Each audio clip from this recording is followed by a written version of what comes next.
Estamos hoy en una reunión muy especial donde vamos a compartir una palabra del Señor que yo creo que va a significar para algunos de ustedes un antes y un después. Venimos hablando de la fe y de la importancia de la fe, ya que por la fe agradamos a Dios, por la fe alcanzamos promesas, por la fe somos salvos, por gracia, por medio de la fe. La fe es un elemento fundamental en la vida cristiana de vital importancia. Y si no fuese así, Romanos capítulo 12 no diría que Dios le ha dado a cada uno una medida de fe. ¿Sí? Nadie puede decir que no tiene fe. Todo hijo de Dios tiene una medida de fe. Hasta aquí hemos comprendido en estos domingos pasados, hemos comprendido que tenemos una medida de fe, que Jesús habló acerca de estas medidas de fe, y en algunos casos habló de poca fe, y habló de mucha fe también, ¿sí? Es decir, que la fe es algo que tiene tamaño, visto espiritualmente tiene tamaño. No solamente eso, la fe es algo que se ve. Aunque a usted le parezca increíble esto que le voy a decir, la fe es algo que se ve. La fe es algo que se ve, puesto que la palabra de Dios dice en el libro de los Hechos de los Apóstoles que cuando el apóstol Pablo entró en la ciudad de Listra, vio un cojo que estaba en la entrada de la ciudad, postrado, y dice que cuando le vio en él que tenía fe para ser sano. Vio en él fe para sanidad. Vio en él fe para recibir un milagro y ser sanado de esa parálisis que tenía en su cuerpo, ¿sí? Vio la fe en él. La fe es algo que se ve. Cuando nosotros hacemos cruzadas de milagros, reuniones de sanidad y milagro en algunos lugares, a mí me pasa en particular que yo observo a las personas, cuando hago el llamado para orar por los enfermos, estoy observando a las personas y veo con claridad a aquellas personas que tienen fe. Se ve la fe en ellos. Se ve, se percibe la fe en ellos. Es visible la fe en ellos y por eso uno puede ministrar a esas personas con tranquilidad porque evidentemente el milagro ya está ahí en camino. Porque el milagro llega por fe, ¿sí?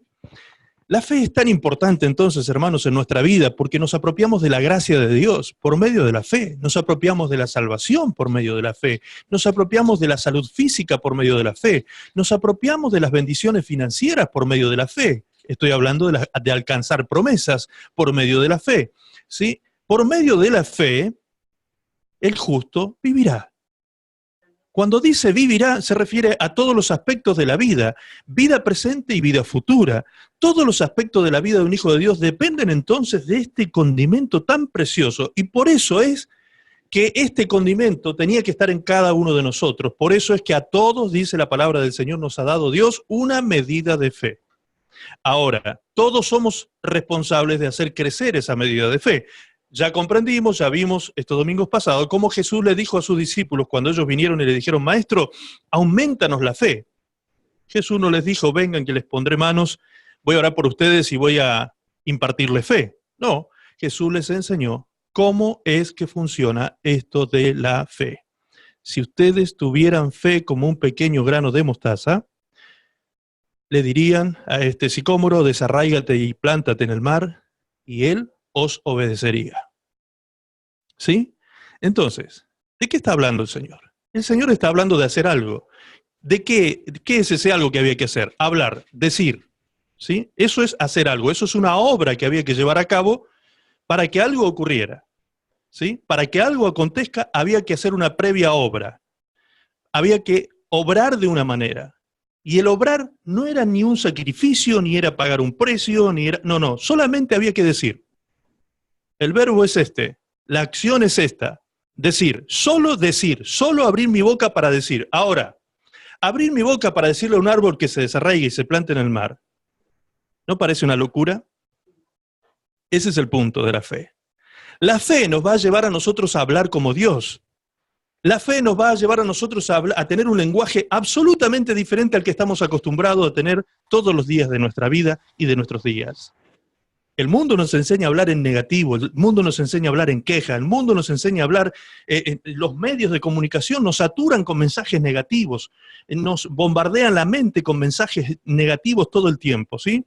Mensajes de crítica, mensajes negativos, mensajes de que no se puede, y esto y aquello, y sobredimensionan muchas veces las cosas.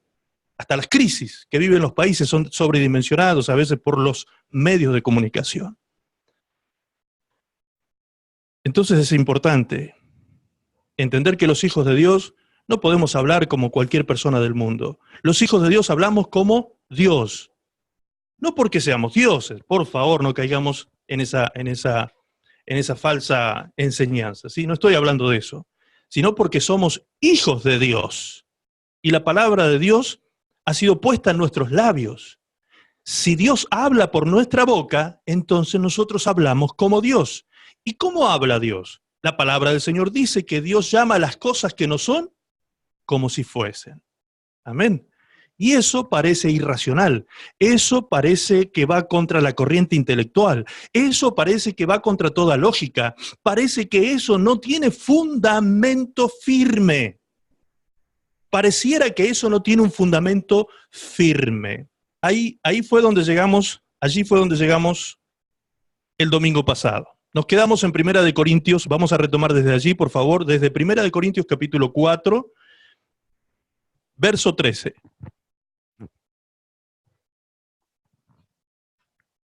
Primera de Corintios 4, verso 13. Allí la palabra de Dios dice, pero teniendo el mismo espíritu de fe, conforme a lo que está escrito, creí, por lo cual hablé. Nosotros también creemos, por lo cual también hablamos. Este es el orden y la secuencia que el apóstol Pablo le da a su fe.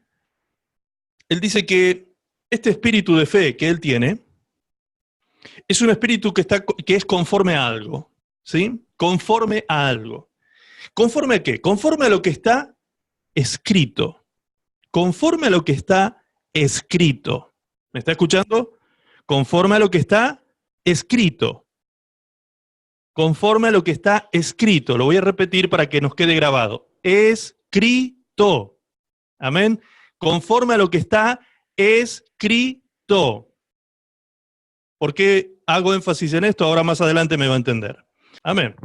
Muy bien, entonces lo que Pablo nos está diciendo, concretamente, es que la palabra del Señor es suficiente para sustentar y sostener nuestra fe.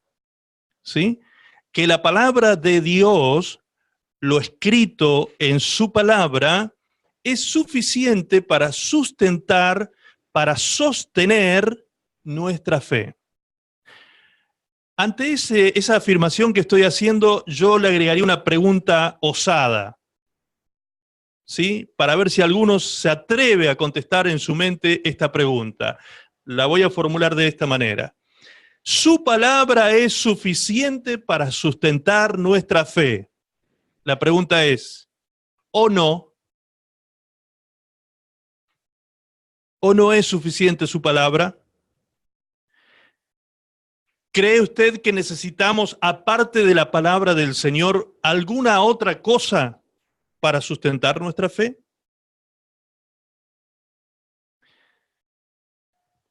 Pablo dice, por cuanto está escrito, creí. Él está diciendo claramente que la fe que él mantenía, sostenía y por la cual vivía y moriría, daría su vida por esta fe, se sustentaba solo en lo que estaba escrito. ¿Me entiende? Por eso es que insistí tanto desde el principio con esto. En lo que está escrito.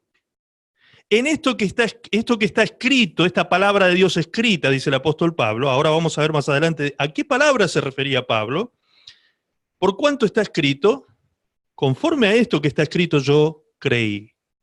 Creí conforme a lo que está escrito. Y hablo conforme a lo que creo.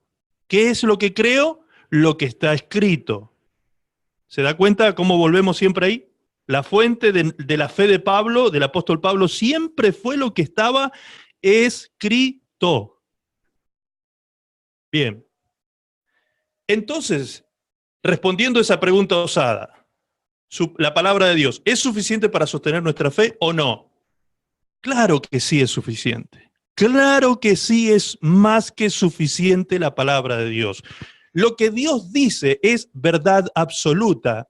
Todo lo que nosotros los hombres digamos acerca de las cosas eternas, acerca de la vida eterna, acerca de las cosas espirituales, etcétera, etcétera, y demás ciencias, siempre serán verdades relativas. Siempre estarán teñidas estas verdades de nuestras subjetividades, conforme a nuestra crianza, formación, cultura, perspectiva, cosmovisión y un montón de cosas que tienen que ver con nuestras verdades. Pero la verdad de Dios es absoluta. Verdad, absolutamente verdad. ¿Qué estoy diciendo con esto? Que yo puedo fundamentar mi fe en esta palabra, que puede parecer una locura muchas veces, lo que está escrito puede parecer una locura. ¿O acaso no parece una locura el relato de cuando Moisés pasó el Mar Rojo y dice que al tocar con la vara el mar, las aguas se abrieron y pasaron en seco? ¿Parece un relato de locura eso? ¿No parece eso una leyenda?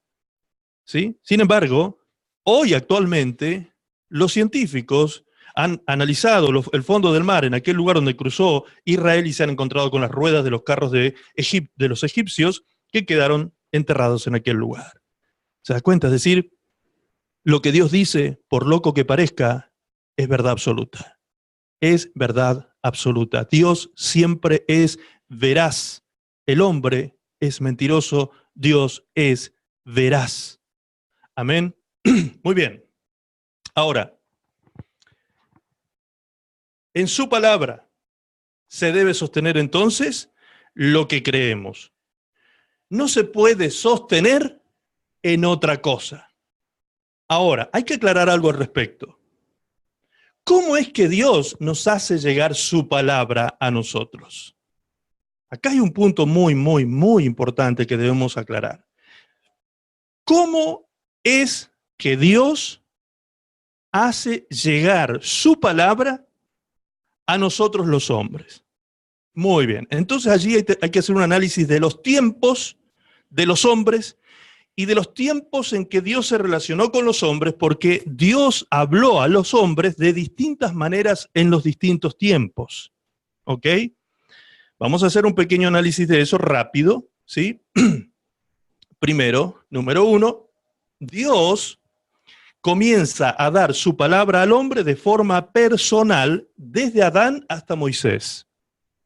Desde Adán, el primer hombre, hasta Moisés, el hombre que Dios levanta para liberar a su pueblo del yugo de Egipto y sacarlo de esclavitud, hasta ese momento no existía la ley, hasta ese momento no existía la Torá, hasta ese momento no existía la instrucción de Dios para su pueblo, hasta ese momento Dios se contactó personalmente con algunas personas que vemos escrito allí en el libro de Génesis. En el libro de Génesis usted puede ver cómo Dios habló con Abraham. ¿Sí? Cómo Dios habló con Abraham. Fue tan particular la aparición de Dios a Abraham que dice que hasta se sentó a comer un asado con él. ¿Han leído esos pasajes? A partir de Génesis 2 en adelante, ustedes pueden ver esas historias preciosas de cómo Dios, en una aparición, ¿sí?, se materializa, el ángel de Jehová, que es como se le llama en el Antiguo Testamento, aparece a Abraham y se sienta con él a comer y habla con Abraham, ¿sí? En otros momentos Dios le habla a Abraham y le hace salir del lugar donde estaba, le muestra los cielos, etc. Y así sucesivamente vemos cómo Dios tuvo amistad con Enoc, por ejemplo, otro hombre cercano a Dios, amigo e íntimo de Dios, y Dios hablaba con Enoc. De esta manera Dios se comunicó con algunos hombres, pasando por las distintas edades, desde Abraham, Adán, Noé, ¿sí?, Abraham, Moisés. A Moisés se le aparece Dios en la zarza y habla personalmente con él. Personalmente con él. Pero a partir de ese momento Dios le dice a Moisés escribe, escribe, escribe. Y ahí comienza una nueva etapa, un nuevo tiempo y una nueva forma en que Dios se iba a comunicar con el que iba a ser su pueblo, que más tarde se llamaría Israel. ¿Sí? El pueblo de Israel, la nación de Israel, mejor dicho, que ya era llamado, ¿sí? Que ya estaba Israel creciendo y multiplicándose bajo el yugo de Egipto. Muy bien, ahora Dios comienza a hablarle a su pueblo a través de la Torá. La palabra Torá significa instrucción, ¿sí? Es decir, estas eran las instrucciones que Dios le comenzó a hablar a su pueblo para que vivieran de esta manera. Es decir, Dios les ordenó la vida a su pueblo, les dijo cómo debía ser la vida familiar, la vida matrimonial, la crianza de los hijos, la vida comunal, la vida en sociedad, la vida religiosa, la vida espiritual, los sacrificios. Le dio 613 leyes. Legisló Dios para su pueblo 613 leyes que quedaron establecidas en la Torá para que ellos pudieran conducir su vida a través de ella. Y a partir de entonces, Dios establece a una tribu llamada la tribu de Leví y la consagra a esta tribu como la tribu sacerdotal, la que se iba a encargar de comunicar la palabra de Dios a su pueblo Israel. Así es como continuó a lo largo de la historia, antes de Cristo, el pueblo de Israel siendo guiado por la Torá. Luego de este tiempo, viene un nuevo tiempo, ¿sí? Con aquellos que conocemos como los profetas mayores y los profetas menores. Estos profetas vinieron de parte de Jehová Dios a hablar a su pueblo y a traer a su pueblo un llamado de atención, en la mayoría de los casos, a traer llamados de atención a su pueblo para que se volvieran a la ley de Dios, para que dejaran de ser rebeldes con Dios y se volvieran a lo que Dios les había establecido como ley para ellos y como instrucción para la vida. Los profetas comenzaron entonces a hablar de parte de Dios a el pueblo de Israel. Así fue que Dios entonces habló por medio de lo escrito y establecido por medio de lo escrito por mano de Moisés, y luego los profetas llamaron la atención del pueblo de Israel respecto de lo que estaba escrito de la Torá, porque usted no va a ver que los profetas vinieron a poner nuevas leyes. Ellos no inventaron nada nuevo. Los profetas no vinieron a hablar de nuevas leyes. Ellos solo llamaban al pueblo a cumplir la ley, que ya estaba escrita. ¿Me entiende? Ahora, si los profetas sí hicieron algo nuevo. Fue para esto que Dios los levantó también. Los profetas fueron los primeros evangelistas. Ellos fueron los primeros que anunciaron el evangelio de Jesucristo. Ellos fueron los primeros que hicieron mención del Mesías, de su ministerio, de su vida, de su nacimiento, de su desarrollo y de su muerte en la cruz del Calvario. Los profetas fueron los que establecieron los fundamentos del evangelio en el antiguo pacto. ¿Bien? ¿Me van siguiendo hasta ahí? Es decir, Dios desde Adán hasta Moisés habló personalmente. De Moisés hasta Jesús habló por medio de la ley y los profetas. Y cuando llega Jesús, ¿qué sucede allí?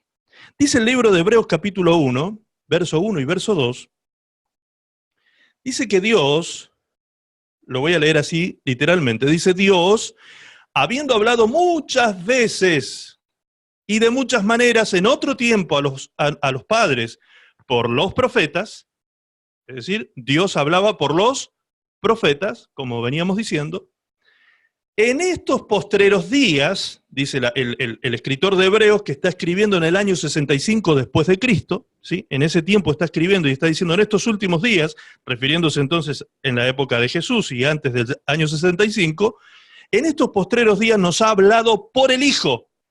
Dios nos ha hablado por el Hijo, refiriéndose a Jesús, a quien constituyó heredero de todo y por quien asimismo hizo el universo.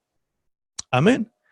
Entonces, hasta Jesús, Dios habló, dice, en otro tiempo, por medio de la ley y los profetas. Llegado Jesús, Dios habló por medio de su Hijo. Y esto que Dios habló por medio de su Hijo quedó escrito y establecido ¿dónde? En lo que nosotros hoy conocemos como los 4 evangelios: Mateo, Marcos, Lucas y Juan. Allí nosotros podemos ver todas las cosas que Dios quiso que quedaran plasmadas, porque no fueron todas las cosas que Jesús hizo. El apóstol Juan dice en el último capítulo del Evangelio de Juan, allí dice que si se hubiese tenido que escribir todo lo que Jesús hizo, no cabría en el mundo, está utilizando obviamente una figura alegórica, dice, no cabría en el mundo la cantidad de libros que habría que escribir para contar todo lo que Jesús hizo. ¿Sí? Así que en estos 4 libros quedaron plasmadas las cosas que Dios inspiró en los escritores de los evangelios para que nos quedaran escrito para nosotros, los que habríamos de alcanzar los últimos tiempos. Amén. Y allí podemos ver nosotros entonces a Dios hablándole al hombre, ¿por medio de quién? De su Hijo. Cada vez que usted escucha a Jesús hablar allí en los evangelios, Dios le está hablando a usted. Dios le está poniendo fundamento a su fe. ¿Me entiende?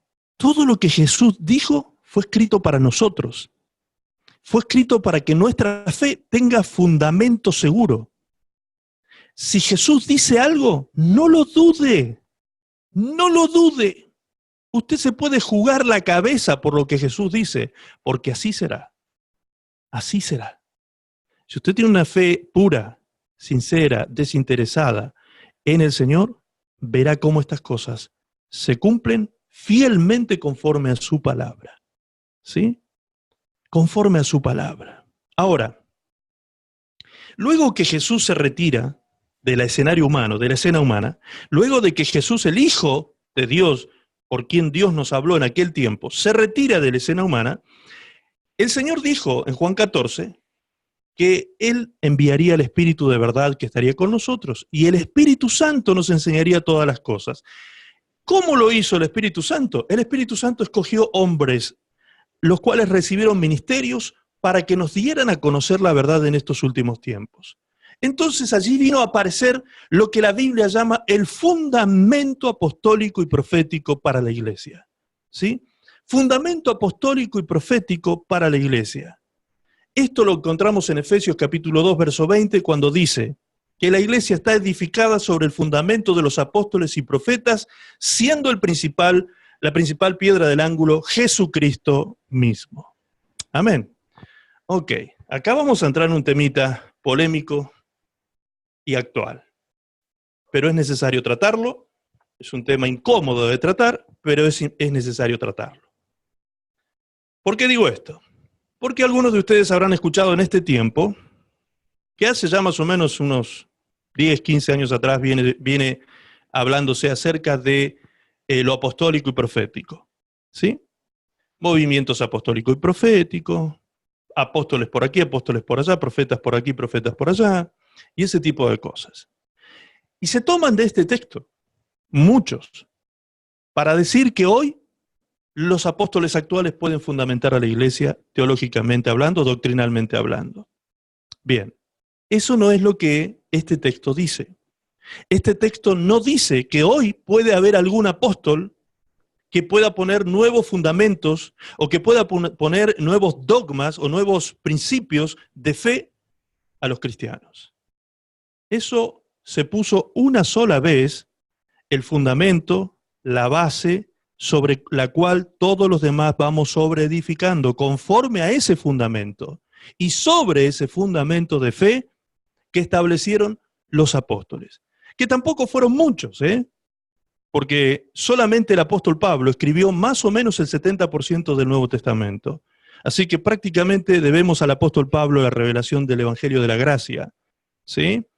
Ok, ahora, el fundamento apostólico fue puesto por estos apóstoles del Cordero, fue puesto por estos apóstoles del Señor, ¿sí? A quienes se les revelaron y se les reveló en aquel tiempo los fundamentos de la fe cristiana. ¿Conforme a qué? Decía el apóstol Pablo. Conforme a lo que está escrito. Es decir, que Pablo tampoco vino a poner un fundamento que se le ocurrió a él o se le vino a su cabecita en ese momento, imaginaciones de su corazón o cosas. No, no, no, no. Pablo se aferró a algo para poder escribir el fundamento del Evangelio de la Gracia. El apóstol Pablo se tomó de los escritos proféticos. Por eso es que el fundamento es apostólico y profético. ¿Pero cómo? Entonces Pablo se tomó de los profetas. ¿De qué profetas? ¿De los profetas contemporáneos? ¿De los profetas como Ágabo, aquel que estaba conviviendo con él en aquel tiempo? No. No eran profetas contemporáneos, no eran profetas que cohabitaron con Pablo en aquel tiempo. La palabra de Dios es muy clara en cuanto a eso en Romanos capítulo 1, verso 1 y verso 2. Allí dice, recuerde que el apóstol Pablo fue quien escribió Romanos, el libro de Romanos. Allí dice, Pablo, siervo de Jesucristo, llamado a ser apóstol, apartado para el evangelio de Dios, que él había anunciado. ¿Quién lo había anunciado? Dios. Que él había anunciado, que él había prometido antes, ¿sí? Que Dios había prometido antes por sus profetas en las santas escrituras. En las santas escrituras. Entonces, estos profetas que anunciaron el evangelio en las santas escrituras no eran obviamente profetas contemporáneos de Pablo, sino que eran profetas que ya habían dejado establecidos los fundamentos, proféticamente, los fundamentos del evangelio de Dios, como dice el apóstol Pablo. Es decir, ¿de qué profeta está hablando entonces Pablo? De los profetas del Antiguo Testamento. Ellos fueron los primeros en hablar del evangelio de Dios, de lo que vendría por delante, de cómo vendría un día el Cordero, el Hijo de Dios, a aparecer de una virgen, nacería en Belén. Todo estaba profetizado, la ciudad donde nacería, cómo sería la manera en que sería engendrado. Todo estaba escrito, hasta su muerte estaba escrita detalladamente en Isaías 53. Todo de la vida de Jesús fue escrito por medio de los profetas. El evangelio fue anunciado por boca de ellos. Y Pablo, leyendo estas santas escrituras, como dicen Romanos, desde esas santas escrituras él establece el evangelio de Dios a las naciones gentiles.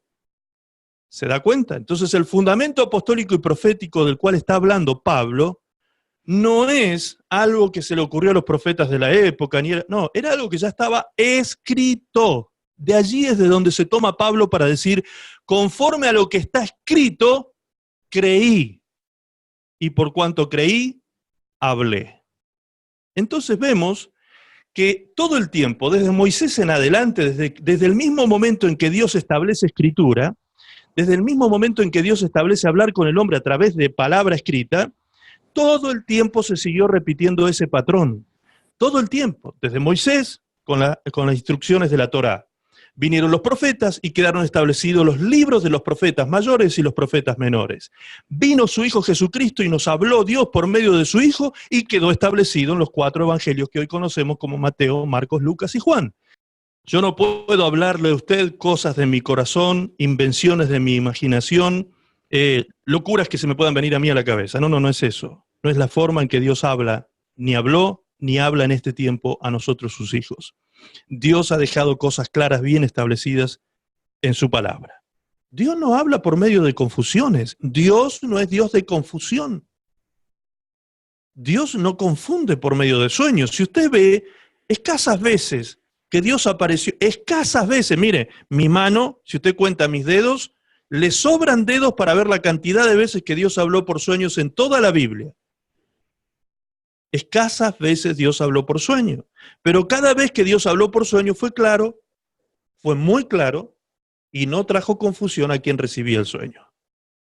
Estamos hablando de sus hijos, ¿sí? De sus hijos. Porque enseguida empiezan a buscar en su mente la historia bíblica. A ver, algún sueño que me acuerde que alguno recibió y no lo entendió. Sí, va a encontrar uno que recibió un sueño y no lo entendió, y aún un segundo. ¿Quién es ese uno? El faraón. ¿Quién es el segundo? Nabucodonosor. Pero ellos no eran hijos de Dios. ¿Me entienden? Dios les dio sueño a esas personas para que los hijos de Dios que tenían entendimiento sobre eso pudiesen revelar lo que Dios había dicho a través del sueño. Porque los hijos de Dios tienen claridad, tienen entendimiento sobre lo que Dios le quiso decir a esas personas.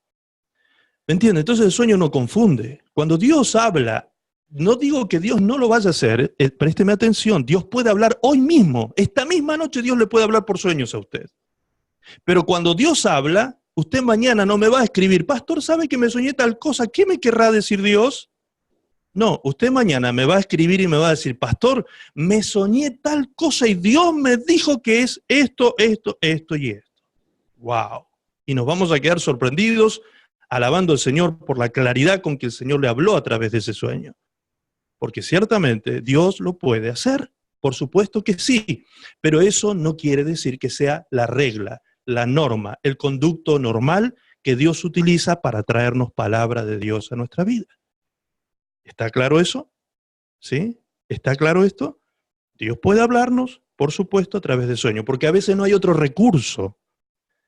¿Me está siguiendo hasta ahí? ¿Me está entendiendo? Ok. Por eso el apóstol Pablo dice en 1 Corintios capítulo 4, verso 6, anote por favor, 1 Corintios verso 4, capítulo 4, verso 6, dice el apóstol Pablo esto.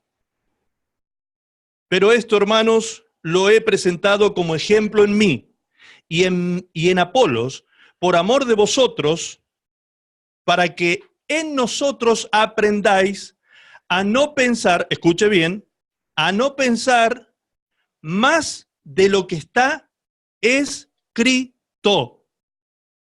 No sea que por causa de uno que empieza a pensar más de lo que está escrito, se envanezcan unos con otros. ¿Se da cuenta con qué claridad Pablo dice la importancia que tiene de aferrarnos a la Escritura, a lo que está escrito?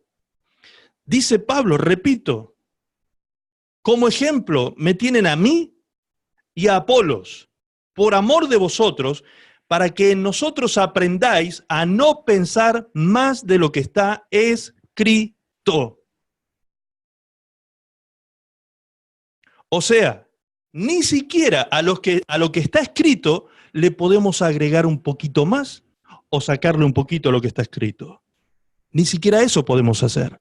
Solo nos tenemos que aferrar y ceñir a lo que está escrito, de principio a fin, sin agregar y sin quitar, dice la palabra en Apocalipsis, porque inclusive hay juicio anunciado de parte de Dios a aquel que se atreva a agregarle o a quitarle a la Escritura. ¿Me entiende?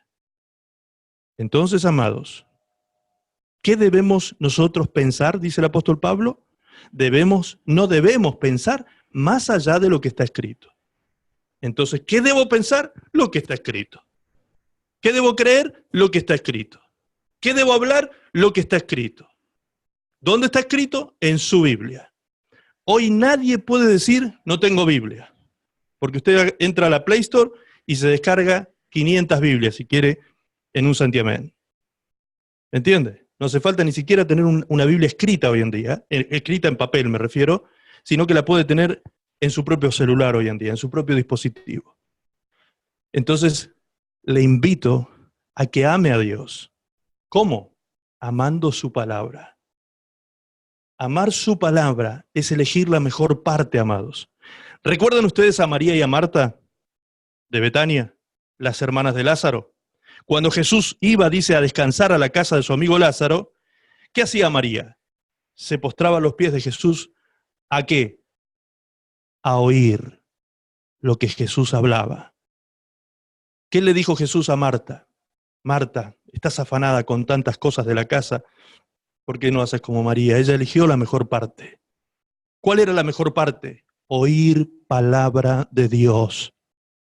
Esa es la mejor parte que nosotros podemos elegir, oír palabra de Dios, porque es por su palabra, es por el oír que viene la fe.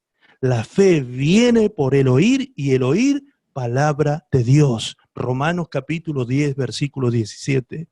Desde la misma fe salvífica hasta la fe que santifica, hasta la fe que lo lleva a la vida eterna, todo tipo de niveles de fe se fundamentan en la palabra de Dios. No hay otro fundamento, no hay otros escritos divinos, como algunos pretenden también decir, no sé, el libro de Mormón, ¿cómo se llama este otro libro de las perlas de las edades? No sé, que es escrito por Elena G. de White, una cantidad de libros religiosos que andan dando vuelta pretendiendo ser dogmas de fe para los cristianos. No se deje engañar, no existe otro evangelio, dice la palabra de Dios, que este el cual nosotros hemos recibido. Y lo tenemos escrito en 66 libros de la Biblia, 66 libros cristocéntricos que no hacen otra cosa que exaltar a Dios por medio de la persona de su Hijo Jesucristo y nos guían a nosotros a toda verdad y a toda justicia. Por eso, el apóstol Pedro, aún siendo medio durito de entendimiento, el apóstol Pedro, él dijo, inspirado por el Espíritu Santo, en 2 de Pedro 1, 19 y 20, tenemos también la palabra profética más segura, a la cual hacéis bien en estar atentos como a una antorcha que alumbra en lugar oscuro, hasta que el día esclarezca y el lucero de la mañana salga en vuestros corazones. Entendiendo primero esto, que esto fue lo que entendió Pedro, entendiendo primero esto, que ninguna profecía de la Escritura es de interpretación privada. Es decir, ningún hombre de esta tierra se puede arrogar la interpretación exclusiva de la palabra de Dios en esta tierra, ni para lo personal ni para lo público. ¿Sí? Es decir, yo no puedo decirles a ustedes que el único que puede interpretar la Biblia soy yo, tal como lo enseña la Iglesia Católica. La Iglesia Católica enseña claramente que ellos tienen un colegio de personas que están preparadas teológicamente para poder interpretar las Escrituras. Por eso es que el pueblo católico no lee Biblia ni interpreta Biblia. No promueven esto dentro del pueblo católico, ¿sí? Por la misma razón.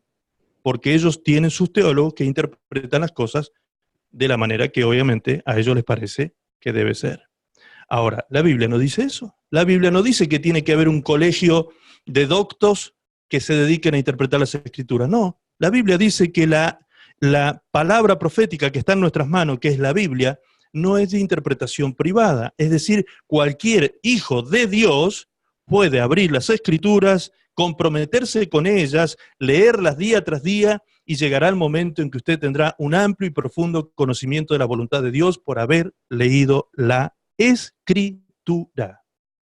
Amén. Porque usted será guiado por el Maestro de los Maestros. El Espíritu Santo estará con usted guiándole en este conocimiento,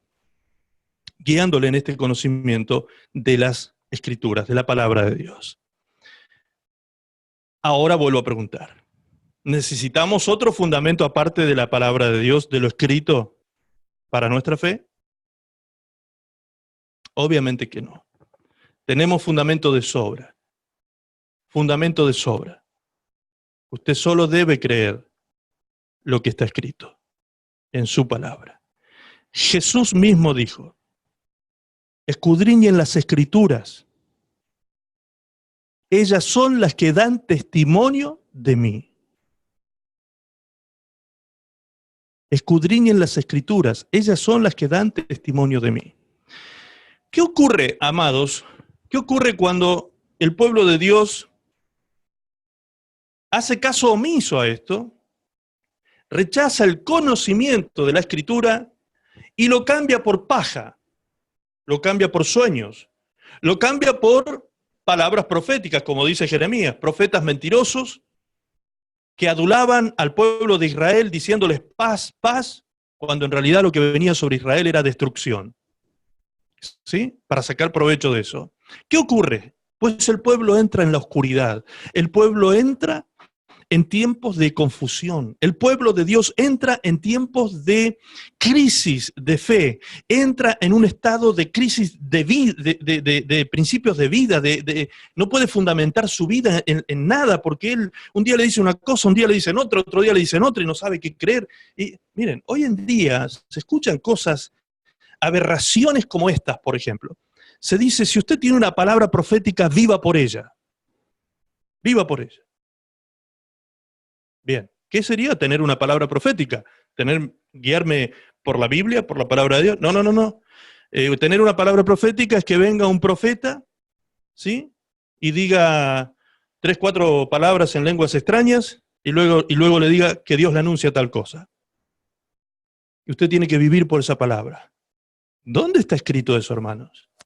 La palabra de Dios dice que si algún profeta en este tiempo, cosa que exactamente, sí, ciertamente los profetas hoy existen, sí, hay don de profecía, hay ministerio profético, eso está claro, pero, atención a esto, cualquiera que venga a hablarnos a nosotros, ostentando tener en su boca una palabra profética, dicha palabra debe ser tamizada, debe ser filtrada y debe ser examinada a la luz de ¿qué?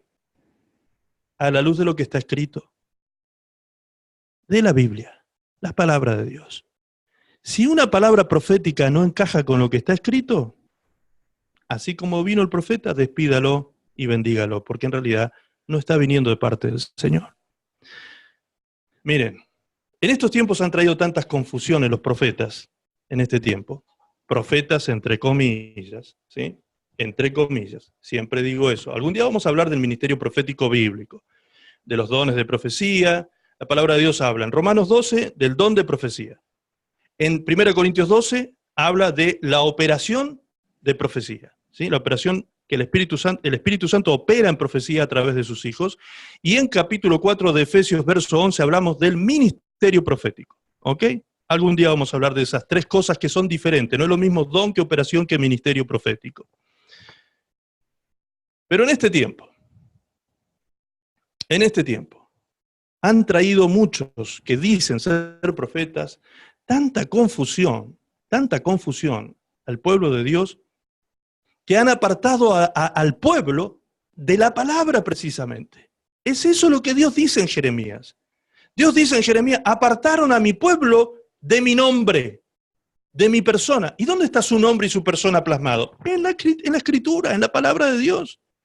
Es decir, hombres y mujeres con palabras grandilocuentes y unas adulaciones impresionantes vienen a veces a endulzar el oído de los indoctos, aquellos que no tienen conocimiento de la escritura, que se dejan seducir y engañar por estas cosas, y luego viven esperanzados de que se cumplan cosas que nunca se van a cumplir porque Dios no las habló, ¿sí? Ahora, esa es una, y es frustrante, es muy frustrante. Yo me he encontrado con gente muy defraudada en la fe, precisamente por eso, porque hace años que están esperando el cumplimiento de una palabra profética, que no era de parte de Dios. Ahora, ¿eso es lo más peligroso? Eso no es lo más peligroso. ¿Saben qué es lo más peligroso? Cuando viene un profeta y te dice que algo va a suceder y eso sucede. Ojo, ojo con eso. En la misma palabra del Señor, en el libro de Deuteronomio, no tengo presente en este momento, pero ustedes lo pueden buscar en sus Biblias, no tengo presente en este momento capítulo y versículo, pero lo pueden buscar, como les digo, en sus Biblias, donde dice que hay profetas que traerían palabras de acontecimientos de cosas que acontecerían y que se cumplirían esos acontecimientos.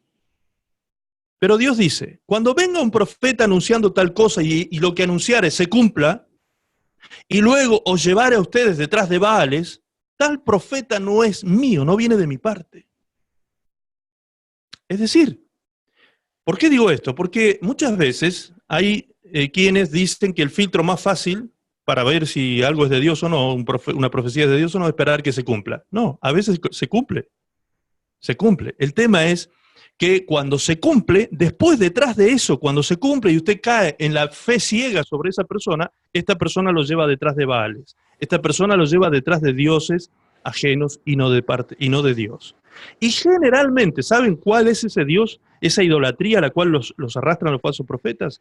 La idolatría el pecado llamado avaricia, que en el Nuevo Testamento se le llama idolatría. Esos son Baales, son falsos dioses, la avaricia. ¿Sí? Por eso es que generalmente estos falsos profetas, que pareciera que se cumplen algunas cosas que dicen, luego al final lo que van a terminar haciendo es sacándole el dinero de su bolsillo de forma deshonesta, abusando de su buena fe, ¿sí? Porque usted creyó en esa palabra mentirosa. ¿Por qué? Porque sedujeron su oído. ¿Con qué? Con avaricia.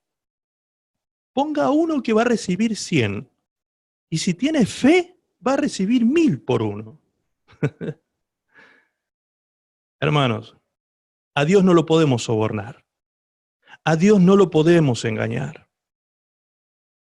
Obviamente que Dios ha establecido leyes y principios que se cumplen. La ley de la siembra y la cosecha está vigente hasta el día de hoy y seguirá por siempre. Dios bendice al dador alegre. Obviamente que sí.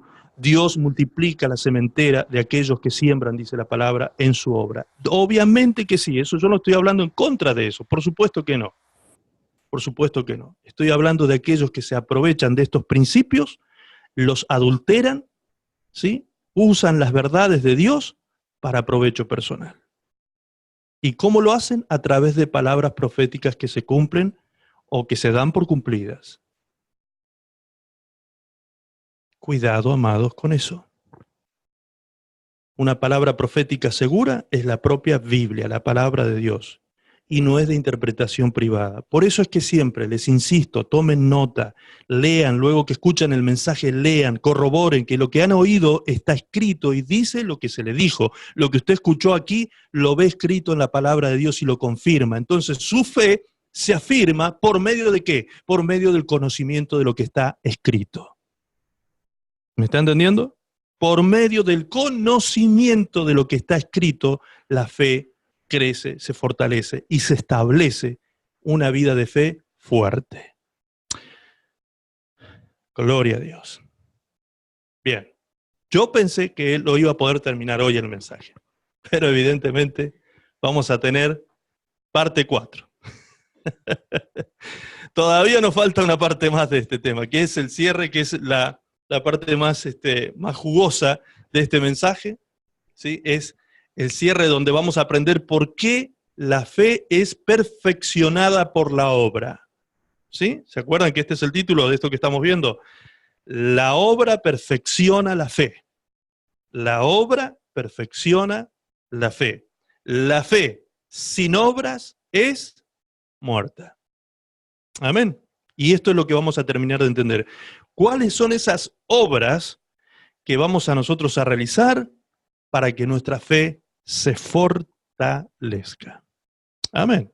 Nos estamos tomando todo el tiempo, ¿sí? Nos estamos tomando ya 4 domingos, nos vamos a tomar y esperemos que terminemos. Si tenemos que seguir un domingo o 2 domingos más con el tema, seguiremos, no importa, tenemos tiempo para seguir conociendo la voluntad del Padre respecto de estos temas, porque es tan importante como dice el profeta Habacuc, el justo por su fe vivirá. Imagínense, si no es importante. Su vida depende de este mensaje de fe. Nuestra vida depende de esto, de tener claro lo que es la fe. Amén. Gloria a Dios. Gracias, Señor, por tu palabra te damos en esta noche. Señor, bendecimos tu nombre. Te agradecemos, Dios, eternamente, profundamente, de todo corazón, te agradecemos por tu palabra, Señor, la cual trae a nuestra vida paz, quita toda ansiedad de nuestro corazón y nos podemos sentir, Señor, en completa quietud, confiando en que tú tomas el control y el dominio en nuestras vidas. Señor, venga tu reino sobre toda nuestra iglesia, comunidad cristiana Visión Mundo. Venga tu reino, Señor, sobre cada uno de tus hijos. Venga tu reino, Señor, sobre las familias, los hogares, los matrimonios. Señor, sobre todos y cada uno de tus hijos. Venga tu reino, Señor, y se establezca tu palabra en sus corazones. Se establezca tu reino, Señor, en sus vidas. Sea tu Espíritu Santo el que camine con ellos y dentro de ellos, guiándoles cada día a toda verdad y a toda justicia. Señor, bendice a cada uno de los presentes. Bendice a aquellos que no pudieron estar en esta noche. Bendícelos a todos en el nombre de Jesús. Señor, derrama tu gracia, derrama tu amor, derrama tu misericordia sobre cada uno de nosotros en esta noche y que tu Espíritu Santo, Señor, traiga convicción de pecado, de justicia y de juicio a todos los que hemos estado oyendo esta palabra, para que realmente, Señor, seamos humildes y reconozcamos tu voluntad, la cual tú has establecido a través de lo escrito en tu palabra. Gracias, papá. Gracias, en el nombre precioso de Jesús. Amén, Señor. Amén. Gloria a Dios. Gracias, Señor. Señor les bendiga, amados. Ha sido un placer estar otra vez compartiendo con ustedes esta noche.